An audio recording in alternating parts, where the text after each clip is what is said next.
All right, I am going to show you the easy way to cut squares with this ruler. Now this ruler has a bunch of 1/2 inch lines. There's a section down on the bottom to get your rotary cutter in, and then you cut all the way to the end, and there's a notch at the end. It goes from 0 to 20, and there's 1/2 inch increments. And I just take my yardage, and I've already got a regular yardage. It's already folded still from the quilt shop. And I take it and I fold it in half again.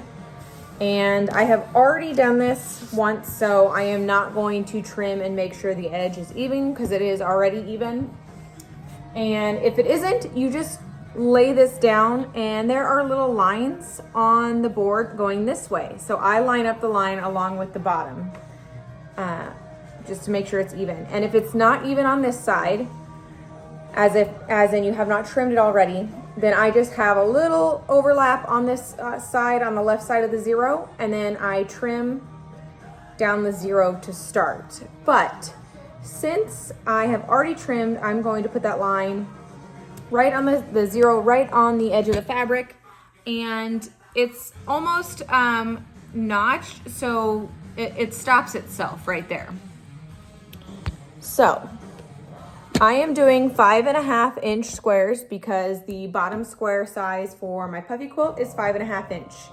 So I don't need to start at the 0 this time. Everything's lined up along the bottom. So 5.5, 11, 16.5, and unfortunately the ruler isn't long enough to do another strip, but I now have strips here. So I'm going to show you my hack to get the squares. Okay, we are going to lay them back out. And I just kind of line it up, and don't mind that. That is my dog snoring in the background. She's joined us over here. And I will take this thing and I will line it back down. So I will line the strip at the bottom. I kind of lay the strips side by side again, so they're even with each other.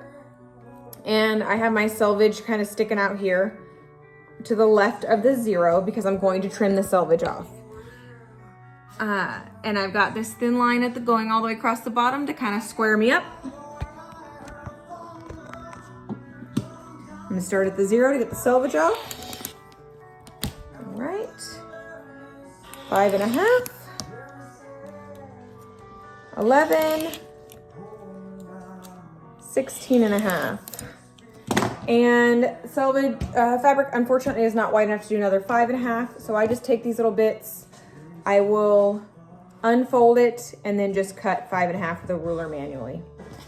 But here's the selvage bits. That's the side, and then I have perfect little 5.5 inch squares. Perfect. And you can do this with any size square. This is just the squares I'm doing right now.